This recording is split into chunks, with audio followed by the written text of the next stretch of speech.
Bonjour, chers gens.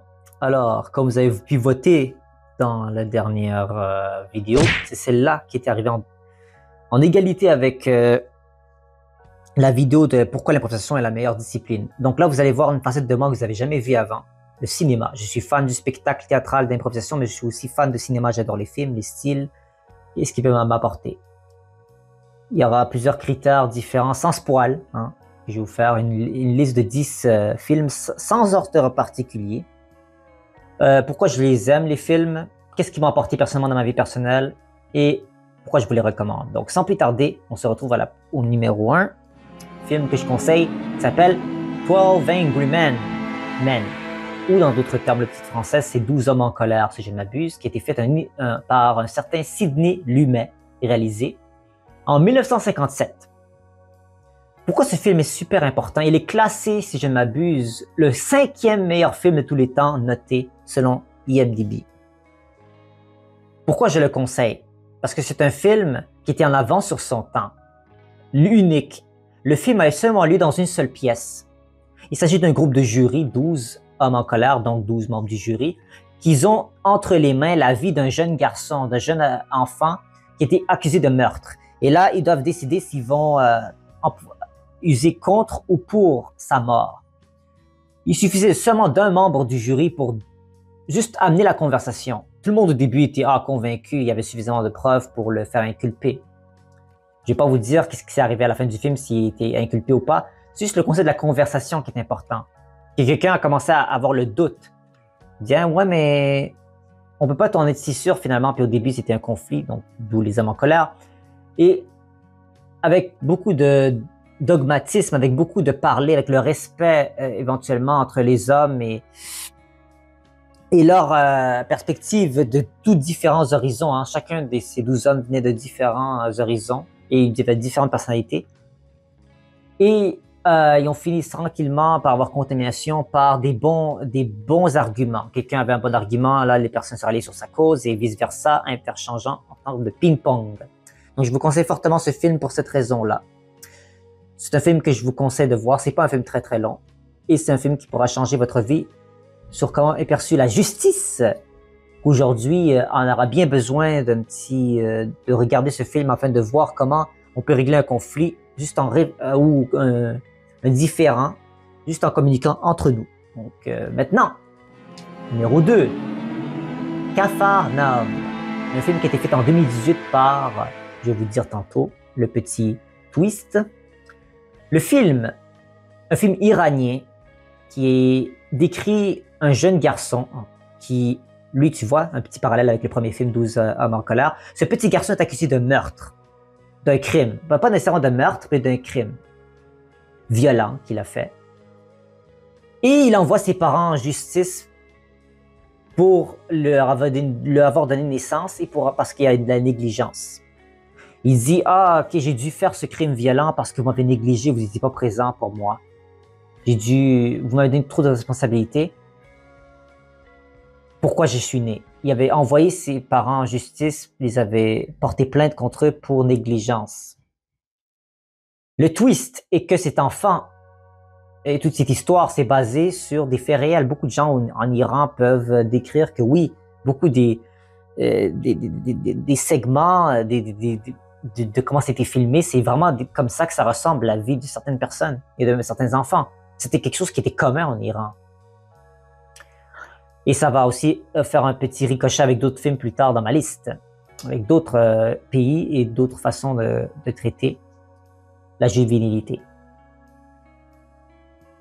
C'est une femme qui a réalisé le film, Nadine Labaki, une excellente réalisatrice que je vous conseille fortement d'adhérer à son univers. C'est mon film préféré qu'elle a réalisé. Je vous conseille fortement de le voir. Pour une femme d'avoir écrit ça, parce qu'on sait toujours que la mère, souvent, un lien très fort avec l'enfant, mais qu'elle a écrit ce film-là sur la perspective de l'enfant. J'adore. C'est un film qui va évidemment déranger, tout dépendant du public avec qui vous voyez. Si vous le voyez avec vos parents, ou vous le voyez avec des proches, des adultes qui ont des enfants, et qui vous leur montrez ce film, ça se peut que ça les dérange un peu. Mais c'est un film qui veut... C'est pas un film moqueur, c'est un film qui éveille l'importance de l'enfant, sa responsabilité, l'importance qu'il a dans l'atmosphère qu'on lui donne et comment il peut s'arranger du mieux qu'il peut.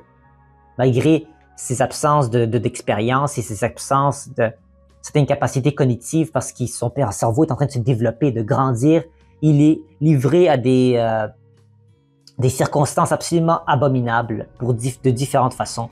Donc ce film-là me frappe, me touche et je le conseille fortement à être vu par le plus de gens possible pour l'impact que ça a fait dans ma vie et pour celle des autres.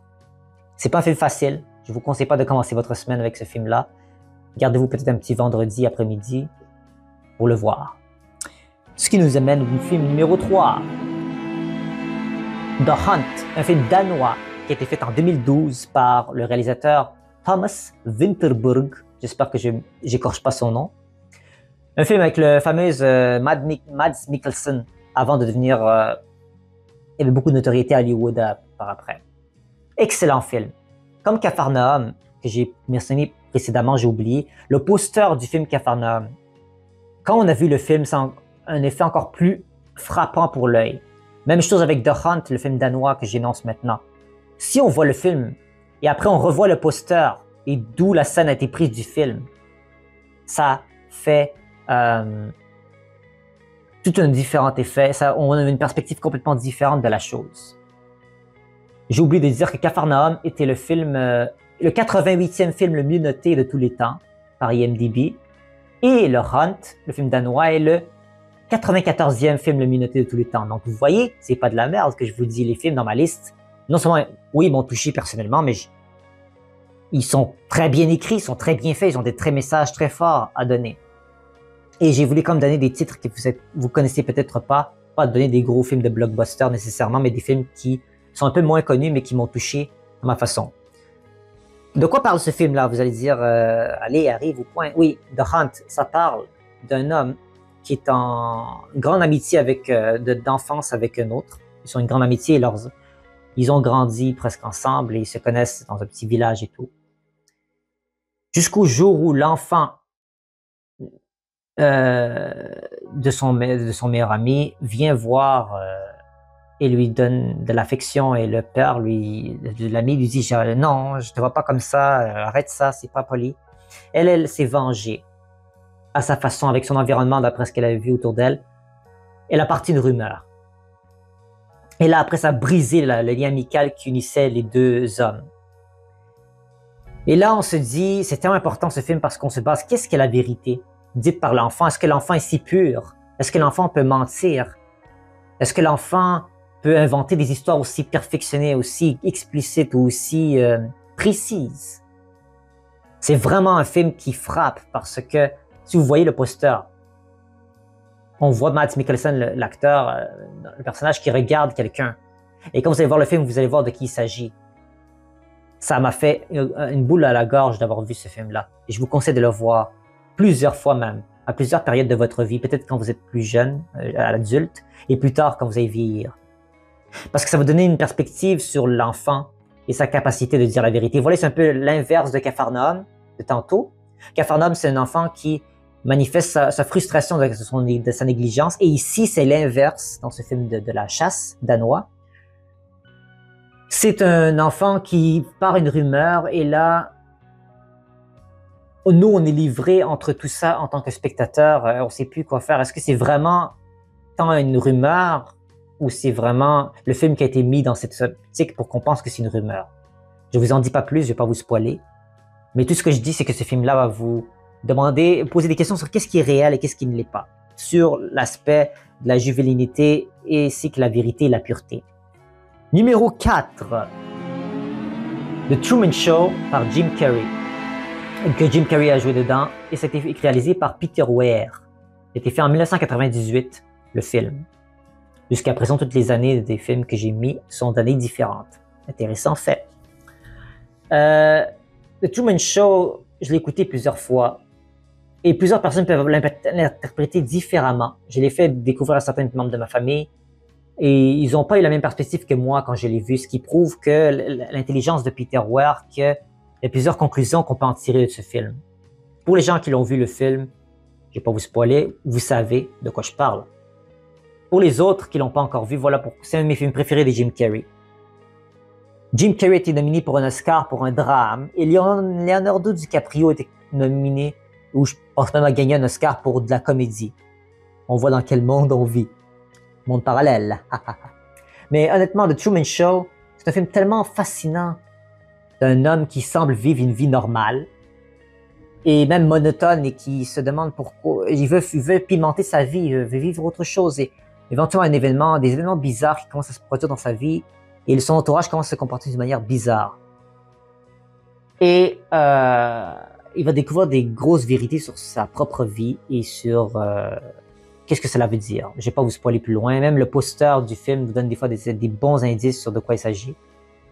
Mais en même temps, on peut avoir une idée de ce qu'il s'agit, mais en même temps, on ne sait pas trop. Parce que comment ils vont amener cette idée-là au grand écran, littéralement.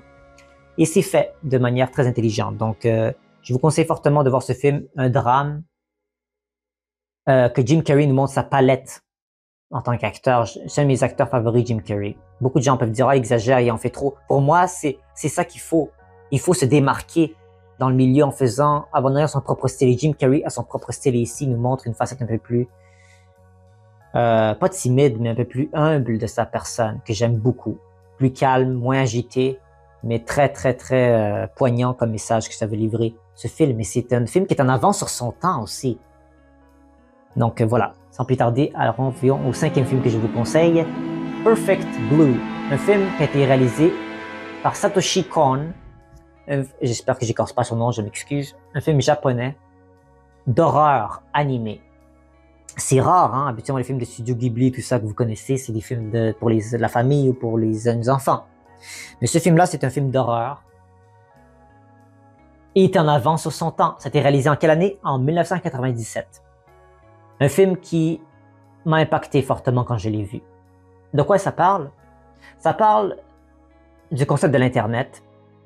Une jeune chanteuse japonaise faisait partie d'un groupe de chanteuses et un jour, elle a décidé de s'éloigner du groupe parce qu'elle voulait s'occuper de sa vie professionnelle de chanteuse individuelle. Ce qu'elle ne se doutait pas, c'est qu'il y avait un stalker, un creep, un homme qui avait une grande fascination pour ces genres de chanteuses-là, qui avait créé lui-même un site web, qui se faisait passer pour elle, qui répondait à ses fans et qui suivait tous ses agichements et toutes les choses qu'elle postait. Puis ça, c'était fait en 97. Et il n'a pas aimé ça qu'elle faisait plus partie du groupe, qu'elle a quitté le groupe et lui, il a voulu se venger à sa façon. Je ne vais pas vous en dire plus, mais c'est horrifiant la manière dont le message, l'omniprésence, la connaissance, ce qu'on sait du film. On ne sait pas exactement tout de suite la perspective, d'où elle vient. Avec les écrans et tout dans la série, est-ce que ça vient de la perspective de ce personnage creep? Est-ce que ça vient d'un narrateur omniscient? Ou est-ce un mélange des deux? Et il y a beaucoup de twists et beaucoup de tournures dans le film. Un film qui est très court en plus, 1h20 minutes, mais qui, je ne sais pas si vous avez déjà vu des films, mais un film qui paraît long par sa lourdeur de message, mais qui est très court quand on visionne le film, mais qui paraît interminable, pas parce qu'il est plate, pas parce qu'il est ennuyeux, mais parce son message est tellement lourd de messages qu'il te reste scotché à l'écran et tu as l'impression de passer ton éternité là-bas. Il fait un excellent travail, bravo à ce film-là qui est en avance sur son temps. Aujourd'hui, il est encore acclamé pour les gens qui l'ont vu. Pour les gens qui l'ont vu, vous savez de quoi je parle. Donc voilà, on passe au prochain film. Idiocratie. On parle d'un film comique ici. On a fait beaucoup de comédie, on va parler de comédie. Idiocratie, j'ai hésité avant de le mettre dans ma liste parce que je me suis dit, est-ce que ça vaut la peine de le mettre? Oui. Surtout avec ce qui se passe aujourd'hui, vous avez peut-être vu les nouvelles. Tout ce qui se passe aujourd'hui, le grabuge, les horreurs que les gens font. Le vandalisme et je ne sais quoi. Ce film-là, qui a été fait en 2006, a été réalisé par Mike Judge, dans lequel ça raconte l'histoire d'un caporal du nom de Joe Bowers, quoi de plus ordinaire comme nom. C'est un homme ordinaire, un citoyen, qui a décidé d'être un cobaye pour une mission top secrète d'hibernation, dans laquelle il a été oublié. Ils l'ont oublié là, dans un certain incubateur. Il s'est réveillé dans le futur. Et dans ce futur, littéralement dystopique, mais dystopique comique. C'est ça qui est incroyable là-dedans. Habituellement, une dystopie, on voit du drame, des horreurs et tout. C'est une dystopie comique, c'est-à-dire qu'on se moque beaucoup de qu'est-ce que ça pouvait avoir l'air la société. C'est vraiment des gens stupides qui étaient au pouvoir et prenaient des décisions de personnes très simplets, très élémentaires. Dans ce film-là, on voit tellement de ça. C'est un film court aussi, 1h20, mais qui... c'est en avance sur son temps, 2006. Et tu te dis, indirectement, le film veut se moquer de beaucoup de choses, mais il y a beaucoup de choses qui touchent sur la bonne pointe. Il y a beaucoup de choses qui touchent ce film-là, qui est pas loin de la réalité de ce qu'on voit aujourd'hui avec certaines stupides décisions, certains stupides règlements qui sont mis en place. Ce film-là se moque. J'adore un des posters de films les plus uniques qui ont se basé sur la fameuse Homme de Vitruve de Leonardo da Vinci. Et on l'a modifié à la version Idiocratie. J'adore ce concept. Vraiment un film à voir, un film très court. Regardez-le quand vous voulez. Ça vous aiguille vos papilles auditives et visuelles sur le message qui est livré. Ça dépend aussi de quand tu le vois. Si les gens qui l'ont vu à l'époque, peut-être qu'ils compensaient, c'était du satire, c'était de une caricature, c'était pas sérieux. Donc ils voyaient vraiment ça comme un film qui peut faire réduire tes cellules de cerveau. Mais aujourd'hui, quand on le voit, on a une perspective beaucoup plus différente. Ok, il est plus sérieux là. On dirait que le ton devient plus sérieux maintenant. Donc voilà pourquoi je vous conseille ce film. Prochain film, La planète au trésor. Film qui a été fait en 2002 par un duo Ron Clements et John Musker, qui était basé sur le fameux livre de Robert Louis Stevenson, L'île au trésor, que vous connaissez sûrement, mais c'est une version Disney de celui-ci. C'est mon film de Disney favori de tous les temps, et c'est à mon sens un des films Disney les plus sous-estimés de tous les temps, avec notamment Atlantis, la cité perdue, mais j'ai préféré La planète au trésor légèrement un peu plus. Un film qui est très unique. C'est pas comme Disney d'habitude, c'est un protagoniste, je vais pas vous spoiler, mais masculin déjà, mais aussi qui a pas nécessairement la même vie que beaucoup de ces princesses-là, qui veut vivre une indépendance. C'est un jeune adolescent qui veut vivre sa propre vie, prendre ses propres décisions, qui est un peu rebelle, mais en même temps, qui a pas une vie facile. Il n'y a pas de direction, il n'y a pas de discipline assez. Il a été par sa mère qui a été élevé, et là, il veut prendre son envol de ses propres ailes, et il partir d'une espèce de futur, il décide d'embarquer dans une espèce de bateau volant, visiter les différentes galaxies. La musique est fantastique, les personnages sont attachants, il y a des personnages aussi qui te glacer le sang quand t'es petit, le fameux personnage de Scrooge peut faire peur à certains petits. Moi j'ai adoré, je l'ai vu ce film-là plus de 10 fois, je l'ai adoré, je vous le conseille fortement, c'est un film qui est très sous-estimé et pas beaucoup de gens le connaissent. Pourtant c'est une pépite d'or. Donc voilà pourquoi je vous le conseille. Ça m'a marqué moi en étant gamin et je vous le conseille fortement. 8e film dans la liste, Nobody Knows, un film japonais de Hirokazu Kureda.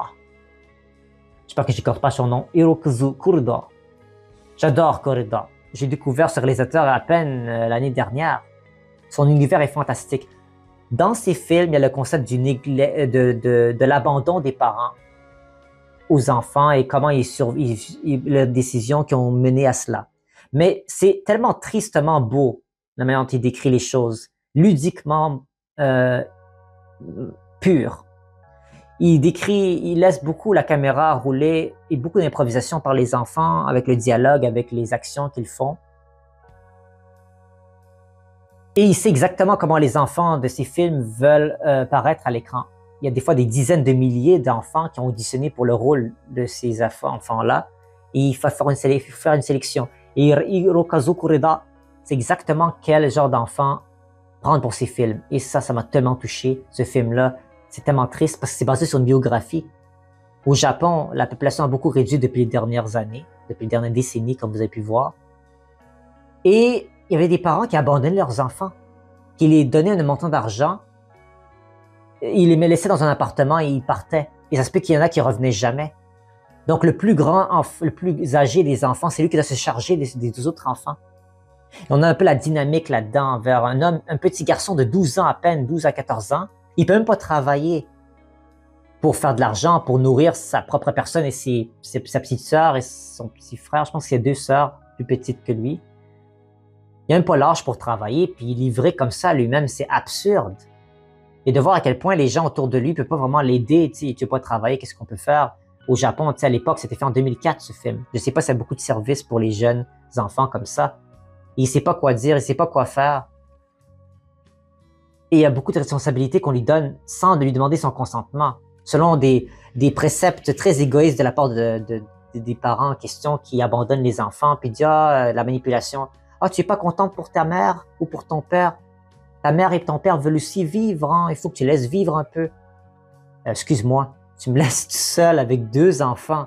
J'ai 12 ans, 14 ans à peine, l'âge pour travailler, puis tu veux me laisser comme ça? Ils vont même pas à l'école. On les voit des fois qui veulent aller à l'école, qui s'amusent, parce que les plus jeunes, ils ont aucune idée de ce qui se passe. Mais le plus vieux, lui, malgré qu'il ne sait pas tout ce qui se passe, il commence à comprendre tranquillement, progressivement à mesure que le film avance, dans quel prédicament, dans quelle situation il est mis.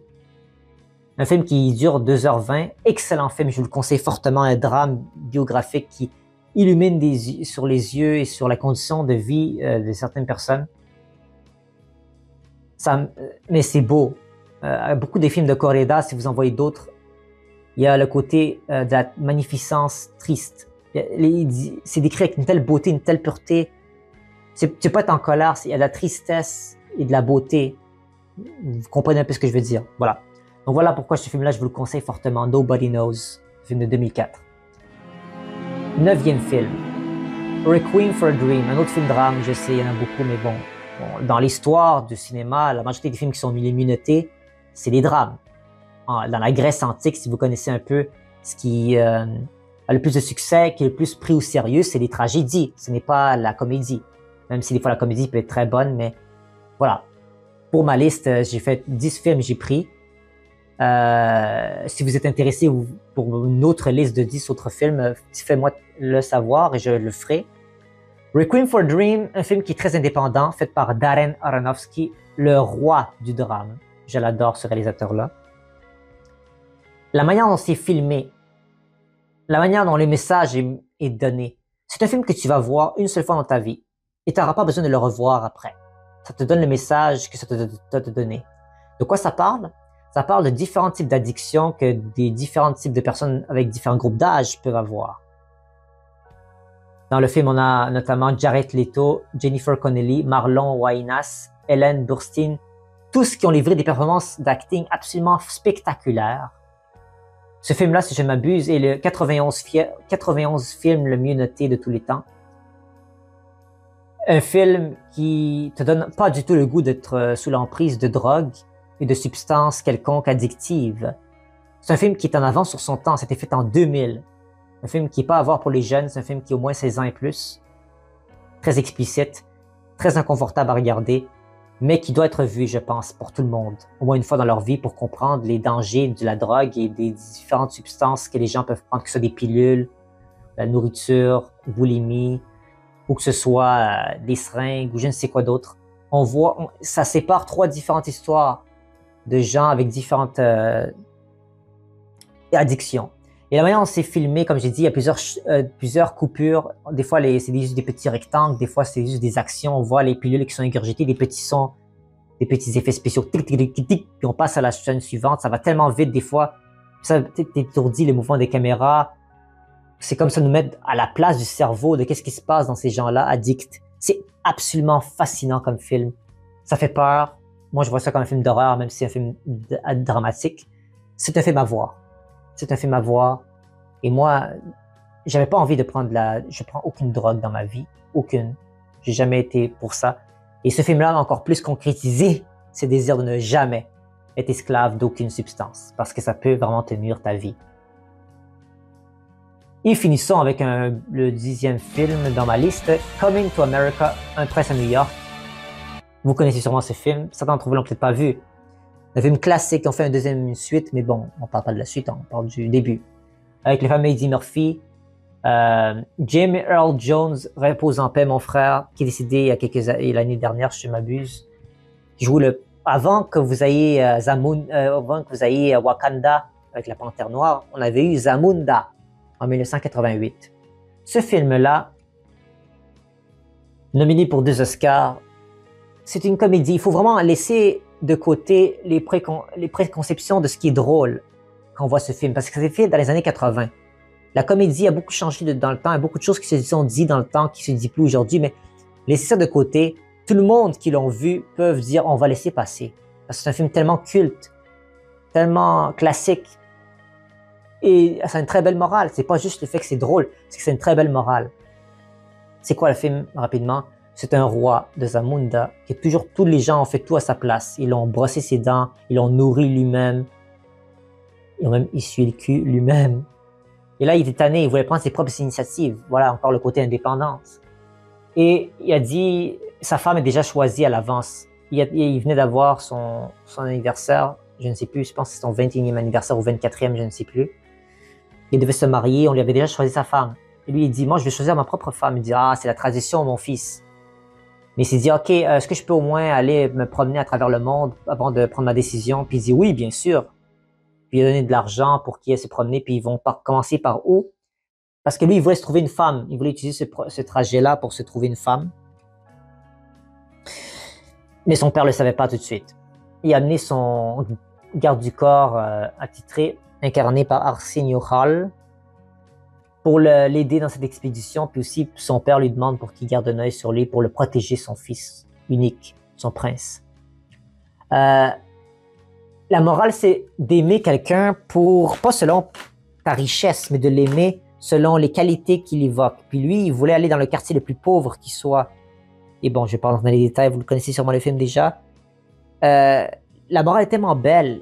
Et comme je dis, c'est en avance sur son temps. Parce qu'aujourd'hui, il y a plein de gens qui sont suffisamment superficiels. Ah, celui qui a le plus d'argent, celui qui va me rendre le plus heureux. C'est pas vrai.